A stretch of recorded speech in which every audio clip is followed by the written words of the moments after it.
todos os domingos, às 3 da tarde, você fica com as palestras do GEL, Grupo de Estudos Espíritas Legionários da Luz.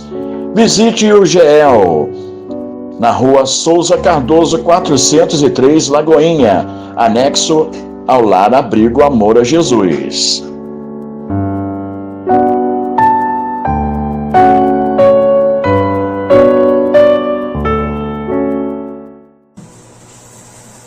Então, hoje, o estudo que eu trouxe, o nome é O Abraço Consolador do Cristo, e eu dei esse nome porque ele é um estudo baseado, no capítulo 6 do Evangelho segundo o Espiritismo, que se chama O Cristo Consolador. E quando eu li aquele capítulo, e foi muito curioso, porque a gente lá em casa faz o Evangelho no lar, todo domingo à noite, e a gente começou a fazer o Evangelho aleatório. Aí depois a gente falou assim, vamos seguindo pela ordem, do livro, pra gente ir entendendo melhor. E quando eu cheguei a gente chegou nesse capítulo, sabe aquela passagem assim que te atravessa? E é como se fosse um abraço mesmo do Cristo, você se sente abraçado naquelas palavras ali de consolo. E aí eu falei, esse é o tema da minha próxima palestra. E eu dei o subtítulo de Luz e Esperança no Caminho Espírita, porque é justamente sobre isso que ele nos fala, sobre a luz do Cristo e sobre a gente ter esperança no amanhecer, esperança no consolo que ele nos dá. E esse capítulo é engraçado, porque é um capítulo tão pequenininho em comparação aos outros capítulos do Evangelho. Quem não faz ainda o Evangelho, no lar, é uma oportunidade maravilhosa da gente conhecer um pouco mais essa palavra, a palavra do Cristo, à luz do Espiritismo. E é muito interessante porque ele vem de realmente, Kardec traduz ali pra gente, muitas coisas que na Bíblia, estavam escritas, que Jesus falou, e que a gente às vezes tem dificuldade de entender, e ele traduz ali de uma forma muito mais clara pra gente conseguir entender, E é um capítulo mais curtinho, mas ele é tão profundo, que dá a entender, nos leva a entender por que ele é tão curto, Ele tem muitos ensinamentos ali. Então, assim, o objetivo principal, desse estudo hoje é justamente mostrar o consolo que o Cristo nos traz através dessas palavras de vida, de amor e da revelação do Espiritismo que ele traz nesse capítulo, como Consolador prometido. Então, nesse capítulo, ele fala abertamente sobre o Espiritismo como o Consolador prometido.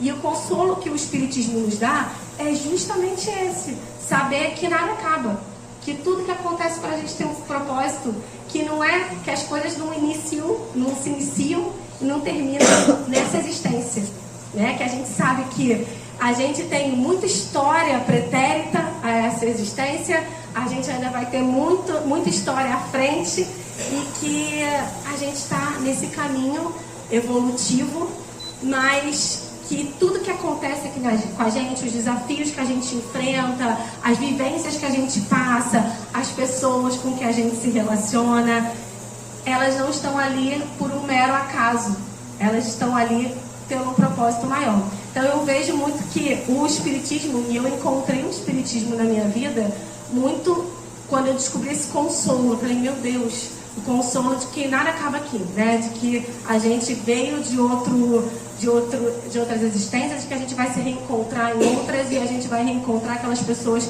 amadas nossas que partiram um dia daqui da carne novamente. E ele nos traz também, aí ele começa falando sobre o jugo leve. Só pegar um pouquinho de água, gente, que hoje tá calor, ainda. Ele fala nesse capítulo, ele começa falando sobre o jugo leve.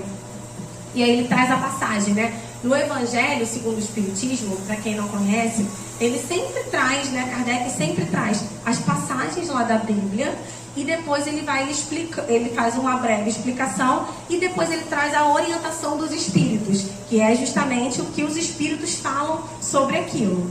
E aí ele traz a seguinte passagem: porque porque meu jugo é suave e meu fardo leve. Essa passagem está em Mateus. E aí o que ele está dizendo? O que Jesus quer dizer? Ele começa a introduzir esse assunto através dessa passagem. Ele promete o quê? Através dessa citação, ele já traz a questão do consolo, mas ele traz uma condição. Quando ele fala de jugo, né? O jugo, ele, se a gente for pegar lá na etimologia da palavra, lá no significado puro da palavra, ele é submissão, obediência, autoridade. Então muitas pessoas deturparam essa passagem durante muito tempo, né? O meu jugo, o jugo é a submissão, aquela coisa de eu tenho que subir. Não é nessa condição que Jesus fala isso, né? Até porque Jesus não tinha, Jesus era humildade pura, né? Ele nunca falaria algo nesse sentido. Quando ele fala do jugo, ele fala da obediência à lei. A lei de amor e de caridade, que é suave, né? Que é o fardo leve e suave. Então, a lei que ele ensinou é o jugo, né? Que é suave e o fardo é leve. Por quê? Gente, se a gente seguir, que eu falo, se a gente for pelo amor, se a gente for pela caridade, é o que Jesus fala. Tudo é muito mais simples, tudo é muito mais fácil. A lei dele não é a lei que subjuga ninguém, não é a lei do poder, não é a lei da autoridade humana. É uma lei de amor, né? Então, e a gente vê que é sempre muito olhando para dentro, né? É sempre um âmbito, ele sempre fala muito no âmbito individual, dessa decisão da gente se transformar. Então ele fala que o jugo é leve se a gente olhar para dentro, se transformar e seguir a lei de amor, seguir a lei de caridade. Então o caminho é sempre de dentro para fora. E cada pessoa, com os recursos que dispõe, onde e como viva, tem condições de renovar-se espiritualmente, libertando desses vícios que a gente tem. Então o poder está nas nossas mãos. É isso que ele quer trazer pra gente. Então o jugo dele é suave, o fardo é leve, se a gente saber escolher o caminho, o melhor caminho. Mas a gente tem o livre-arbítrio. Então cabe a gente escolher o caminho. E muitas vezes a gente escolhe o pior caminho. A gente escolhe o caminho mais difícil, mais pesado, mais pedregoso, onde a gente vai se decepcionar mais. E Jesus está ali, está pronto para nos mostrar. A gente só precisa querer ver, né?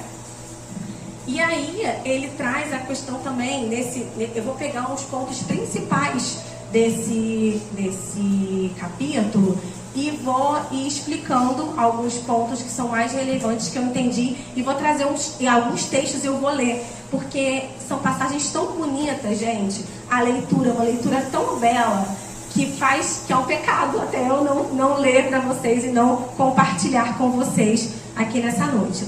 E ele vem introduzindo a revelação do Espiritismo. Quando ele fala da revelação do Espiritismo, ele começa primeiro com a passagem realmente lá do Cristo, quando Cristo estava aqui encarnado. Que Jesus disse assim, essa passagem está em João no capítulo 14. Se me amais, observais meus mandamentos, e eu rogarei a meu Pai, e ele vos enviará um outro Consolador, para que fique eternamente convosco, o Espírito de verdade, que o mundo não pode receber, porque não o vê e não o conhece. Vós, porém, o conhecereis, porque ele ficará convosco e estará em vós.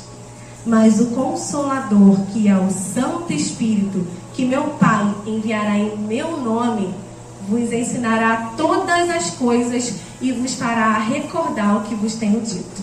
Chega a ficar arrepiado, ó. Porque ele está dizendo justamente o quê? Ele está prometendo pra gente. Quando ele esteve aqui, ele já prometeu pra gente que ele iria para o Pai, mas que o Pai enviaria um outro Consolador que ficaria eternamente com a gente. A gente sabe que Jesus está eternamente com a gente também, só que naquele momento as pessoas entendiam ele como uma figura humana física, né? Que um dia partiria. Mas o Consolador ficará eternamente com a gente.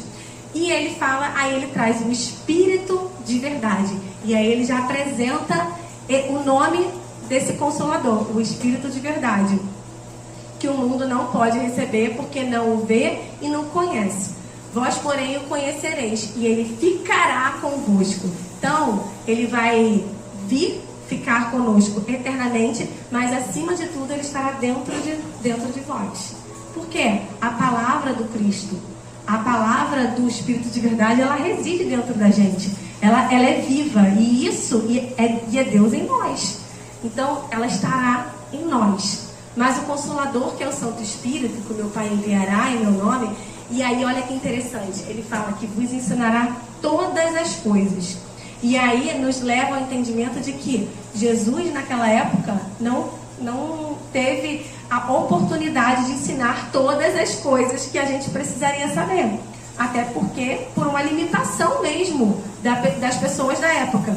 Se o que Jesus falou, gente, né? Vamos parar a pensar. O que Jesus falou há 2025 anos atrás, hoje, tem gente que não entende e distorce, deturpa. Imagina o povo da época que não tinha uma consciência. Até os discípulos que andavam com ele ali no dia a dia não conseguiam muitas vezes compreender o que ele falava, né? Então a gente vê várias passagens dele tendo que repetir, dos discípulos falando: mestre, não estou entendendo.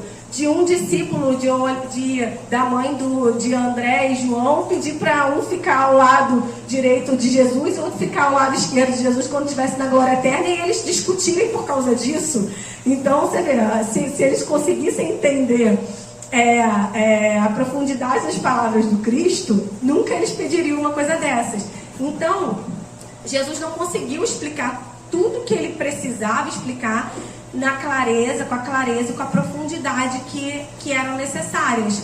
Mas o Espírito, ele fala que o Espírito de verdade vai vir para explicar todas as coisas que ele não conseguiu explicar e recordar o que ele disse.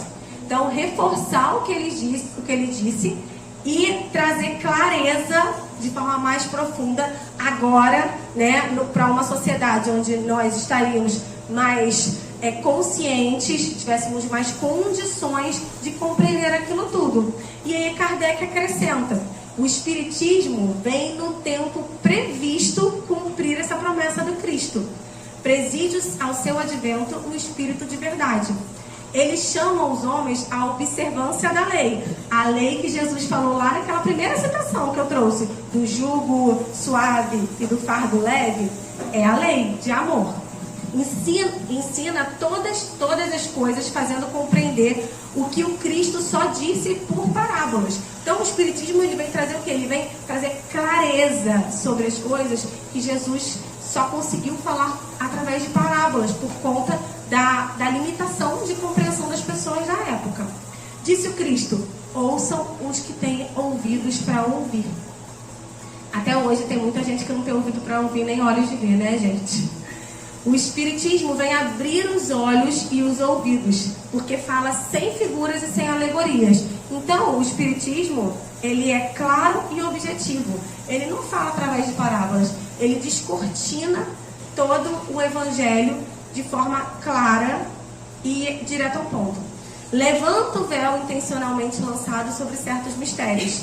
Vem finalmente trazer a suprema consolação aos deserdados da terra e a todos os que sofrem, atribuindo causa justa e fim útil a todas as dores. Que essa, eu entendo que é a maior consolação da gente. É saber que todas as dores da gente, elas têm uma causa e elas têm um propósito. Então, a gente consegue enfrentar e passar por esses desafios, por esses sofrimentos, com mais resiliência, com mais compreensão. E fazer desses desafios, que é o que ele nos ensina aqui, a nossa possibilidade, o nosso instrumento de redenção, o nosso instrumento de evolução. Entender é uma mudança de pensamento. A gente usa hoje em dia está se usando muito a palavra ressignificar, né? É ressignificar nossas dores.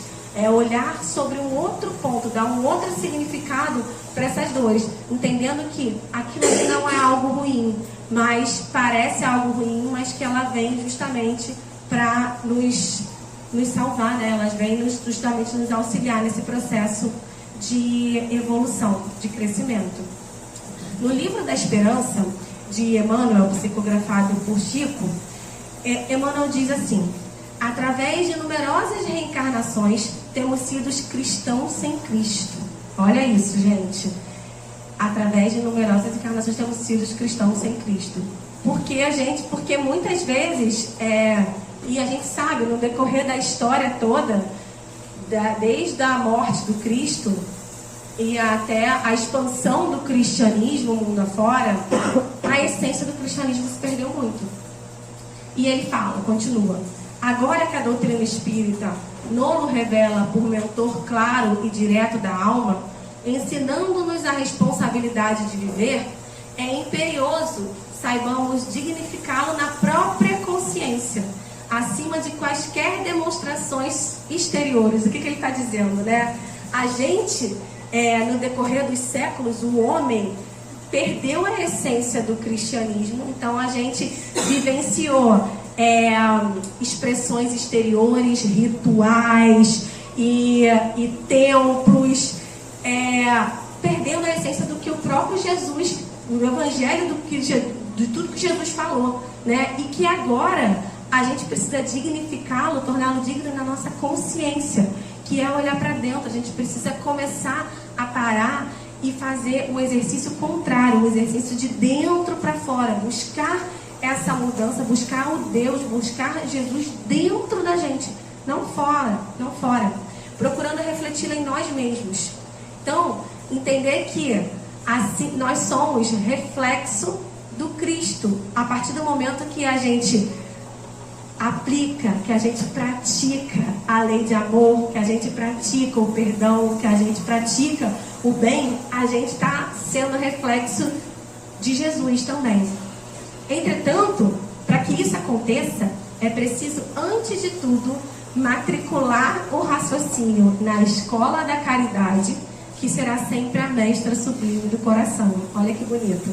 Então, matricular o raciocínio, que é a nossa mente, voltar a nossa mente para a caridade, que é um instrumento maravilhoso de autodesenvolvimento. Quando a gente está praticando a caridade, o maior beneficiado somos nós. Então, você está fazendo pelo outro, mas o teu aprendizado, naquela prática de caridade, de bondade, é muito maior. E aí vem a instrução dos espíritos. Então tem essa parte toda inicial do capítulo e vem a instrução dos espíritos. E a instrução dos espíritos, Kardec trouxe 4 textos, e eu achei muito interessante isso, porque são 4 textos de momentos diferentes, e aí a gente vê, né, o trabalho minucioso, né, de Kardec, de catalogar isso tudo, de construir uma ordem lógica. É claro que ele estava sendo o tempo todo ali, né, instruído, orientado, né, intuído pela espiritualidade, mas existe um trabalho muito grande ali, né, físico mesmo e intelectual dele, de categorização da codificação de toda a doutrina. E são 4 textos, um de Paris em 1860, um de Paris em 1861, um em Bordeaux em 1861 e um em Havre. E aí, esses textos, a linguagem deles é muito bonita e é quando o Espírito de Verdade vem falar.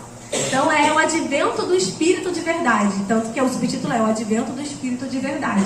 É a hora que o Espírito de Verdade realmente se descortina e fala tudo.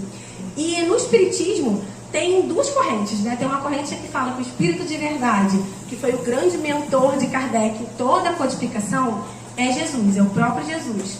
E tem outras correntes que falam que, na verdade, não é só Jesus, é uma pleiade de espíritos coordenados, orientados por Jesus.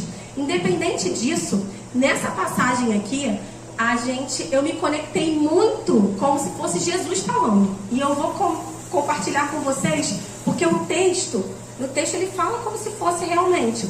Ele começa o texto assim: como nos tempos passados, entre os extraviados filhos de Israel, venho trazer a verdade e dissipar as trevas, e escutai-me. Então ele já começa primeiro falando na primeira pessoa, falando como nos tempos passados lá em Israel, os filhos que se perderam lá em Israel, que estavam perdidos em Israel. E aí ele faz um primeiro apelo.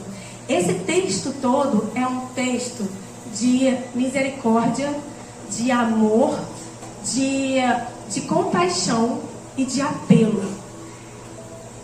depois que eu li esse texto todo, eu consegui me conectar de uma forma que eu entendi assim, você sabe uma mãe ou um pai, quando fala com o filho, filho, me escuta, não faz isso, o caminho é esse. E aí, às vezes, o filho, a gente, como filho na teimosia, vai pelo caminho errado. Mas ele reforça isso. Então, ele já começa na primeira frase, reforçando a questão, escutai-me. Então, eu venho trazer a verdade e dissipar as trevas. E essa palavra verdade, ela vai estar presente em todo esse texto. E achei isso muito interessante, porque ele vai trazer a verdade do ponto de vista do que é a verdade absoluta. Porque hoje, em dia, né, a verdade ela é um conceito relativo. Eu tenho a minha verdade, o outro tem a verdade dele. Se a gente for fazer ali uma cariação entre duas pessoas, uma acusando a outra, cada um vai dizer que está na razão, que a verdade é dele, o outro também não existe culpado. Então, Jesus traz a verdade aqui de um ponto de vista que ela é irrefutável. E ele continua nesse texto, nesse início. O Espiritismo, como minha palavra em tempos passados, deve lembrar aos incrédulos que acima deles reina a verdade imutável. Então ele já introduz o Espiritismo com a palavra deles no tempo, com a palavra que ele disse lá no Evangelho quando ele esteve aqui. Deve lembrar quem não acredita que acima deles reina uma verdade imutável. E aí é a verdade que não muda nunca. Não é uma verdade parcial, né? E qual é essa verdade? Ele diz: o Deus bom, o Deus grandioso, que faz a planta germinar e as ondas se levantarem. Então ele traz o quê? É o Deus que Jesus falou sobre ele, o Deus misericordioso, não aquele Deus punitivo, né? Aquele Deus que os judeus idolatravam na época, e que mesmo depois de Jesus ter vindo, ter falado isso tudo, essas palavras todas, as pessoas, os humanos continuaram construindo, né, a figura de Deus como aquele Deus punitivo, o Deus que castiga, né? Eu cresci, né, na igreja católica, e a gente ouvia muito assim: Deus vai castigar você, hein? Então, você é um Deus que você tem medo. Fala: meu Deus, eu tenho que seguir isso aqui tudo, os 10 mandamentos, porque senão Deus vai me castigar. E Jesus já tinha falado que não, que Deus é um pai de amor, né? Deus é o Abba, o paizinho, aquele pai que está sempre ao nosso lado, querendo o melhor pra gente. E agora, o Espírito de Verdade volta reforçando isso mais uma vez. Ele não falou que ele ia trazer tudo que não foi possível falar e recordar algumas coisas que foram ditas por Jesus? Então, Deus é um Deus de amor. E aí tem uma passagem do livro Emmanuel, narrado pelo próprio Espírito Emmanuel, né, psicografado por Chico Xavier, que Emmanuel fala assim: o cristianismo, inaugurando um novo ciclo de progresso espiritual, renovou as concepções de Deus no seio das ideias religiosas. Todavia, após a sua propagação, várias foram as interpretações escriturísticas. Ou seja, depois que o cristianismo se espalhou, começaram a surgir várias interpretações que estão ali nas escrituras, né? Que são interpretações muitas vezes engessadas e do ponto de vista de alguém com interesse em algo.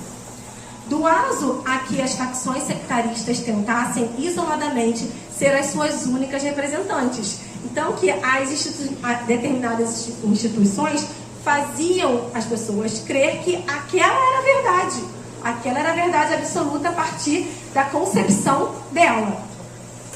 A Igreja Católica e as numerosas seitas protestantes, nascidas do ambiente por ela formado, têm levado longe a luta religiosa, esquecidas de que a providência divina é amor. Estabeleceram com a sua acanhada hermenêutica os dogmas da fé, nutrindo-se das fortunas iníquas a que se referem os evangelhos, prejudicando os necessitados e os infelizes. Então, na verdade, se perdeu totalmente do caminho, da essência do Evangelho do Cristo, ao invés de ajudar as pessoas, prejudicando as pessoas, né? Então, fica mais um apelo, né, para a gente entender e para a gente voltar, né? Esse texto também é um retorno, né? É um apelo de pai e um retorno para a gente retornar à essência. Volta lá à essência. E é até interessante porque o Espiritismo, ele se baseia totalmente no que Jesus falou, né? Quando Kardec começou a organizar o Espiritismo, ele entendeu que o que Jesus falou não gera dúvidas para ninguém, nenhuma religião. E o Espiritismo é uma doutrina que ela não quer separar. Ela é uma doutrina que ela quer abrir as mentes e ela quer congregar as pessoas. Então não é o ponto de vista de um, ele trouxe o ponto de vista do Cristo. Continuando a passagem, né, da orientação dos espíritos, esse texto todo, ele fala de compaixão. Um outro ponto muito importante que ele traz, porque aí ele vai falar do consolo, né? De como ele vê a gente. Ele diz assim: sinto-me cheio de compaixão pelas vossas misérias, pela vossa imensa fraqueza, para deixar de estender a mão segura aos infelizes extraviados, que vendo o céu caem no abismo do erro. Então ele já coloca ali que ele está vendo, ele vê a gente errando e ele se sente tomado de compaixão por nós para poder virar as costas. Ele não vai virar as costas nunca. Então ele estende a mão mais uma vez aos infelizes e extraviados, a quem saiu, né, do caminho, que somos nós, que muitas vezes a gente começa a andar um pouquinho mais, né, no caminho certo. Aí de repente dá uma escorregadinha, volta, cai no buraco de novo, cai no abismo do erro, mesmo vendo o céu, aí desperta e volta. E esse é o nosso caminhar evolutivo. E Jesus está ali, mesmo vendo a gente errando, ele continua compassivo e estendendo a mão, né, para a gente. Ele continua: acreditai, amai, meditai nas coisas que vos são reveladas. Não misturei o joio com o bom trigo, as utopias às verdades. Então, olha nessa frase que ele fala: acreditai, depois amai e meditai nas coisas que vos são reveladas. Meditar, acreditar antes de tudo, porque se a gente não acredita, a gente não vai em frente, a gente não ama, a gente não entende, não busca entender. Depois amar, que é o grande mandamento, e meditar naquilo que nos foi revelado. Porque revelação, a palavra revelar é tirar o véu. Realmente, como a Manuel falou lá em cima, as coisas agora é tirar do véu.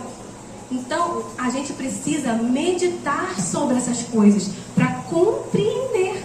Agora é a nossa vez, é a nossa hora de compreender e de ficarmos atentos, de estarmos atentos para a gente não misturar o joio com o trigo, para a gente não misturar o que é ilusão com a verdade, porque o mundo está cheio de ilusão, assim, ó, cheinho.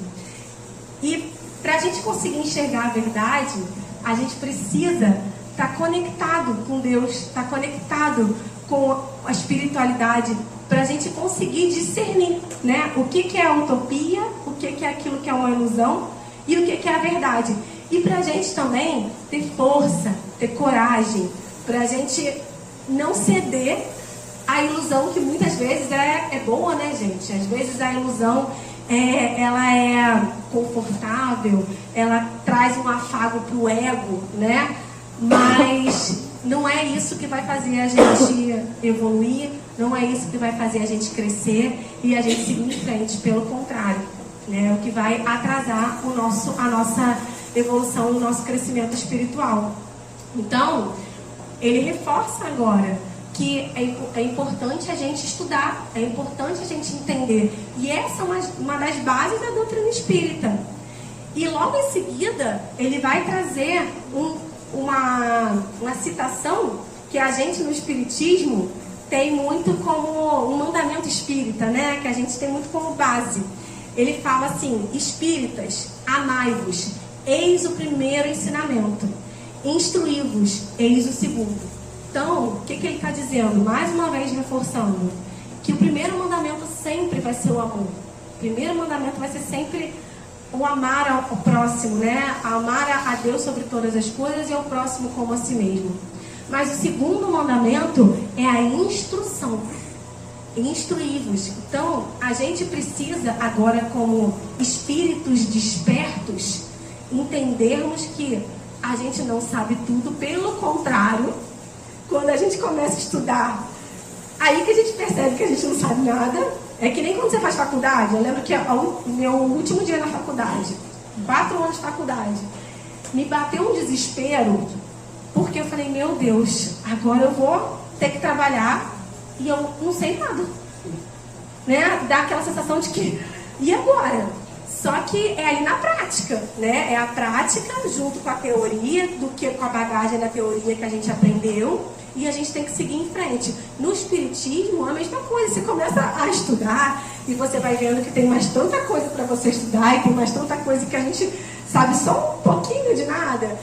E é isso que nos motiva a buscarmos ainda mais o conhecimento, porque o conhecimento está aí, está disponível, agora está disponível. Ele continua falando assim: todas as verdades encontram-se no cristianismo. Os erros que nele criaram raízes são de origem unicamente humana. Então, o que ele falou? Ele falou, reforçou o que eu disse lá anteriormente. Todas as verdades, e a verdade imutável, a verdade no conceito absoluto da palavra, elas encontram no cristianismo. No cristianismo, na expressão do que o Cristo deixou na terra pra gente, das palavras benditas do Evangelho. Os erros que criaram raízes são estritamente humanos. Então, foi o quê? Foi a interpretação do humano sobre aquilo, a deturpação daquilo por poder, por interesses, por força e por busca de glórias materiais, né? Que foi deixando se perder essa palavra, a essência, né, do cristianismo. Então, fica essa reflexão pra gente de... Eu sempre, na outra palestra que eu dei aqui, eu também gosto de falar isso, né? Porque, primeiro, eu sou uma pessoa que eu sempre gostei de estudar, né? Então, eu já gosto de buscar, de motivar as pessoas a estudar, né? E segundo, porque a doutrina espírita, ela nos oferece muitas facilidades para a gente conhecer, de conhecimento. Então, a gente vê aqui nos grupos espíritas, tem sempre as aulas, né? Tem sempre os estudos sistematizados, tem o estudo sistematizado da doutrina, tem o estudo dos livros, do livro dos espíritos, o estudo do livro dos médiuns. Então, depende muito unicamente da gente buscar, né? É aquilo, conhecereis a verdade vos libertará. A gente precisa buscar essa verdade também, buscar esse conhecimento. E a gente só começa a buscar esse conhecimento a partir do momento que a gente desperta e vai em busca, realmente, e tenta compreender. Fala assim, poxa, eu quero tentar entender isso.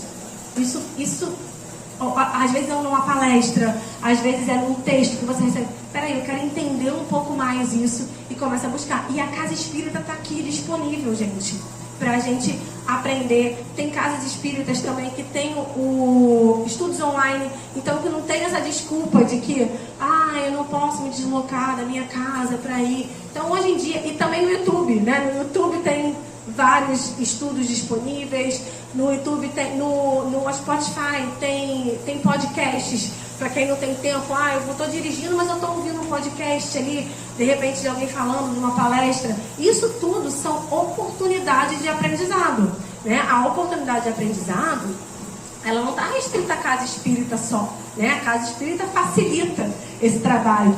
Mas hoje a gente tem a internet aí, que é usada para tanta coisa que muitas vezes é ruim, mas também tem uma infinidade de coisas boas acontecendo ali. Então, cabe a nós, né, dar um significado e fazer o uso certo dos instrumentos, das ferramentas que Deus nos possibilitou ter. Porque a tecnologia é uma ferramenta possibilitada pela espiritualidade também.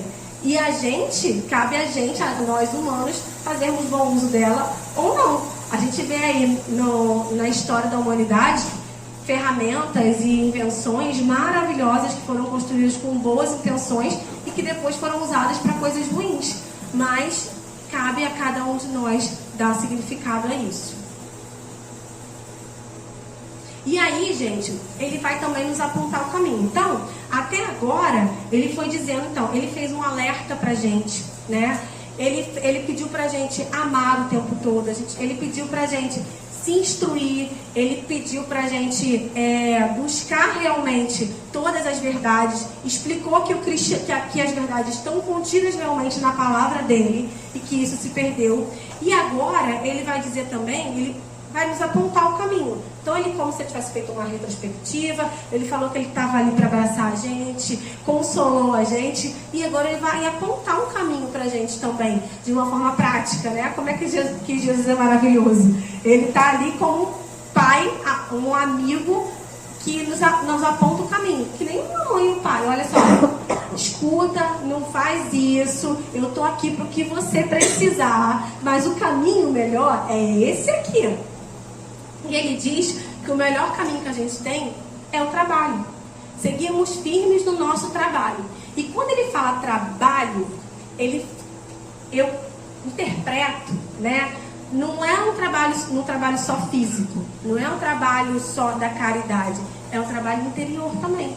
Porque a gente que está no processo de reforma íntima, a gente que está no processo de tentar mudar, de se melhorar, a gente sabe que trabalho que dá muito trabalho. Tem dias que é mais pesado que virar uma laje. Porque você com você ali o tempo todo, e aquilo exige uma força mental, aquilo exige uma coragem de, muitas vezes, quando aquela pessoa te ofende, você saber que assim, eu não posso revidar na mesma palavra que essa pessoa, eu não posso usar o mesmo artifício que essa pessoa, porque não é o caminho que Jesus trouxe pra gente. O caminho dele tá ali. Só que o nosso ego, né, ele muitas vezes nos impede de conseguir praticar de forma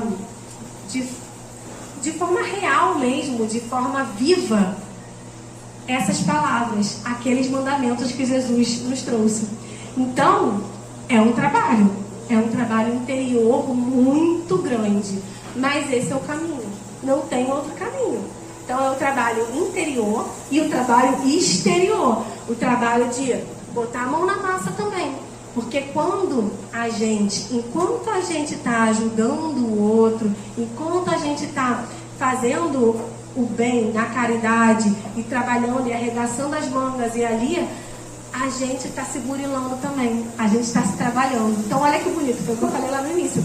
Então, olha como é que a lei de Deus, ela é perfeita, né? E ela vai se retroalimentando. Então, o que eu faço para o outro volta para mim, e aqui, a partir do outro eu consigo me enxergar, eu consigo enxergar aquilo que em mim precisa ser trabalhado, porque para a gente conseguir trabalhar o que precisa ser melhorado na gente, primeiro a gente precisa enxergar. Se a gente não sabe o que precisa ser trabalhado, como é que a gente vai fazer? Como é que a gente vai trabalhar? Então, a partir do outro também, o outro é um reflexo, é um espelho da gente. A gente consegue ir se vendo. E a partir das situações, quando a gente está ali ajudando um irmão, a gente reflete sobre muitas coisas até que a gente já tem, né, gente? E que a gente às vezes vê um irmão numa condição muito mais desafiadora do que a gente, e a gente para e pensa assim, meu Deus, por que eu reclamo tanto? Por que eu não agradeço mais? Então, é um aprendizado prático ali, vivenciado, que nenhuma escola, nenhum texto conceitual vai trazer. É a vivência. Então, ele complementa que os nossos esforços e misérias é o que deve nos tornar ricos nas esferas superiores. Então, ele diz, é justamente esse trabalho. esses esforços que a gente tem e as misérias que ele diz, os desafios, né, que acontecem na vida da gente, é isso que nos vai tornar ricos nas esferas superiores. É isso que vai preparar a gente, vai tornar a gente forte, vai melhorar o nosso espírito para a gente conseguir acessar as esferas superiores. E aí ele faz um outro apelo: não nos iludamos. Então, não, gente, é o que ele fala: filho, não se ilude. Não se ilude, porque o mundo vai trazer muita ilusão para você.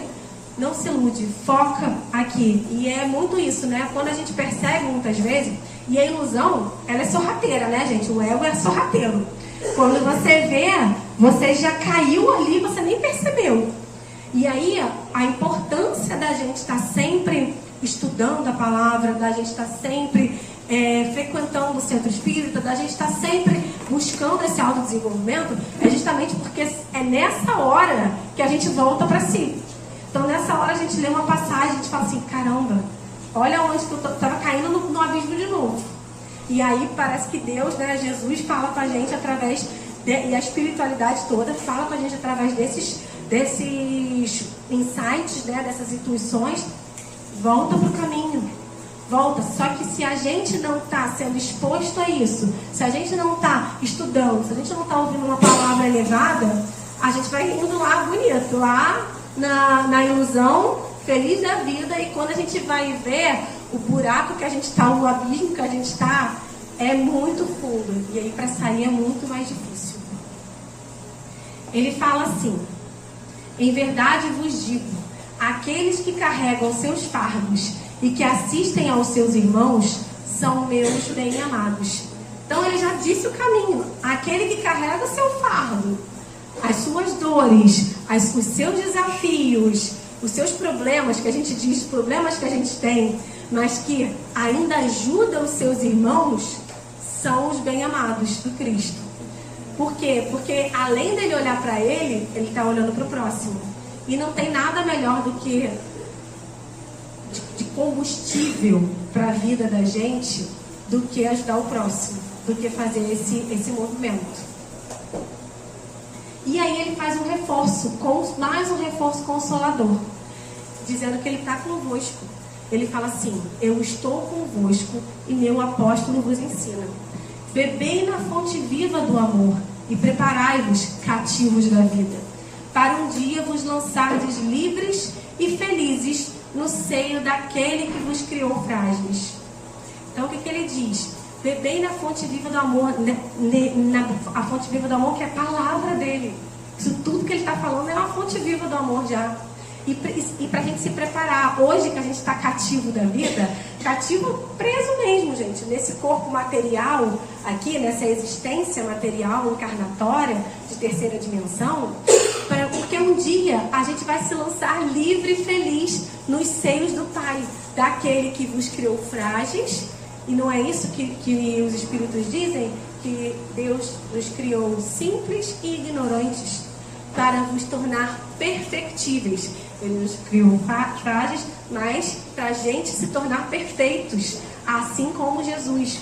E deseja que modeleis vós mesmos a vossa própria argila, a fim de serdes os artesãos da vossa imortalidade. Olha que bonito.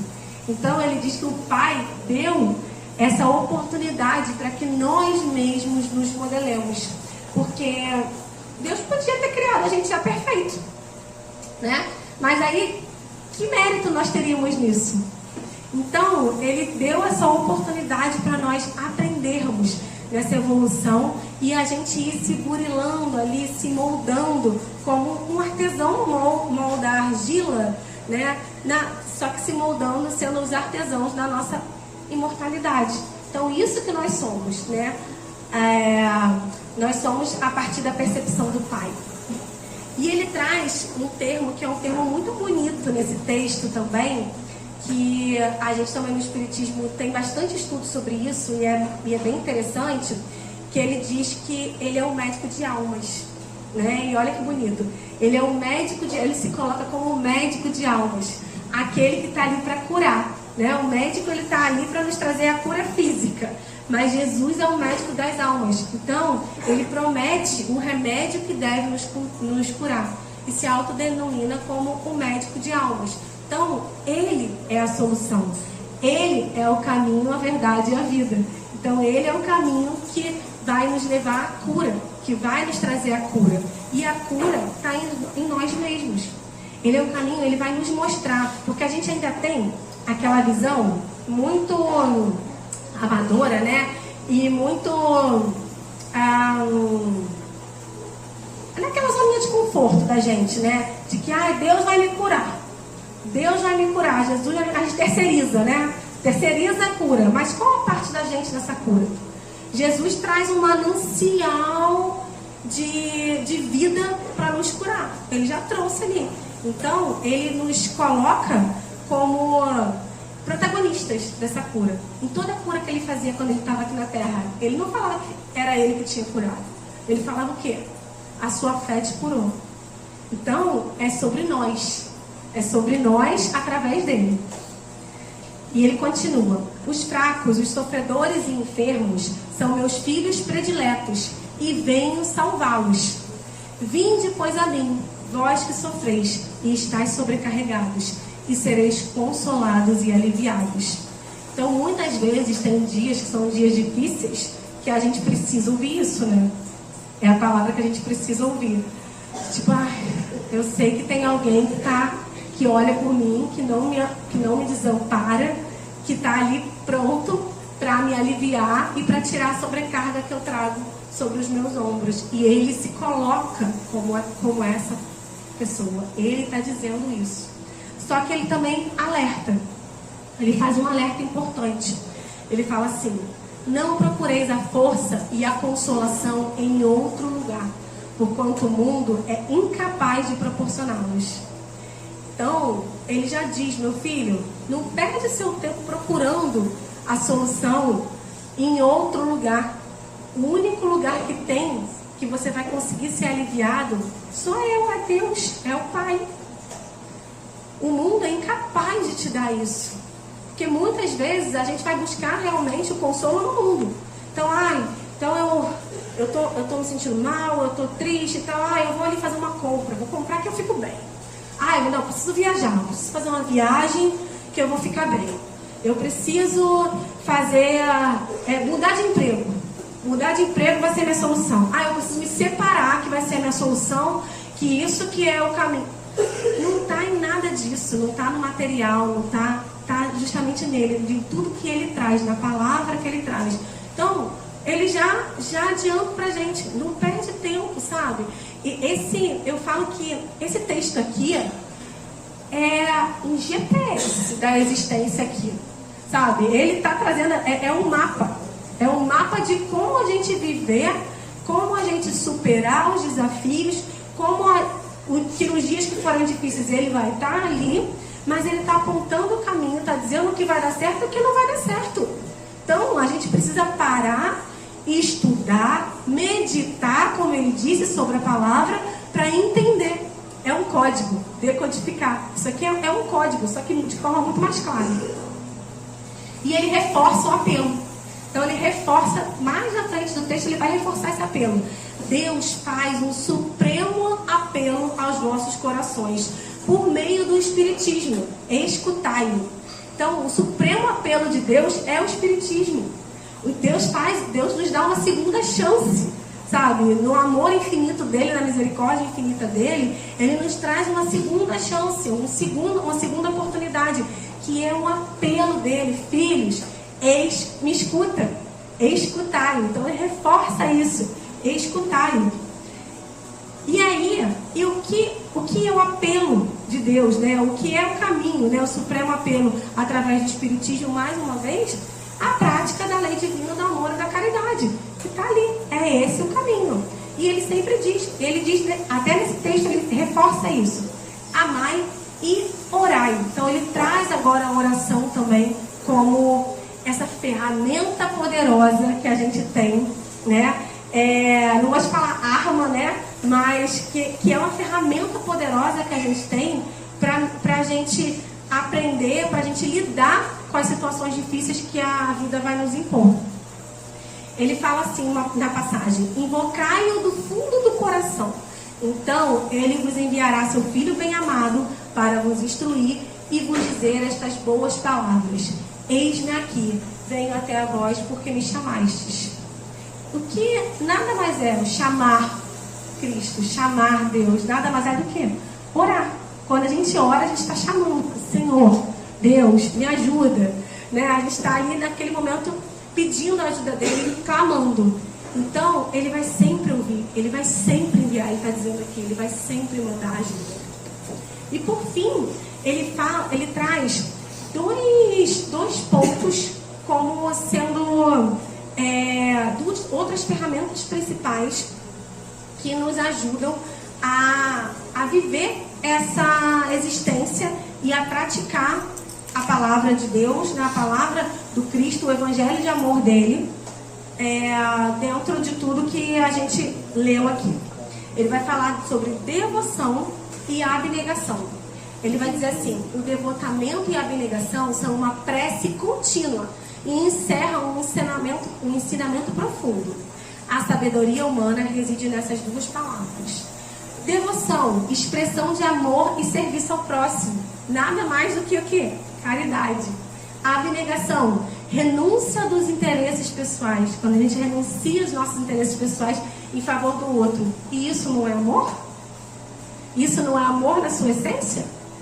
Ele continua: usai, pois, como divisa essas duas palavras, devotamento e abnegação, e sereis fortes, porque elas resumem todos os deveres que a caridade e a humildade impõem.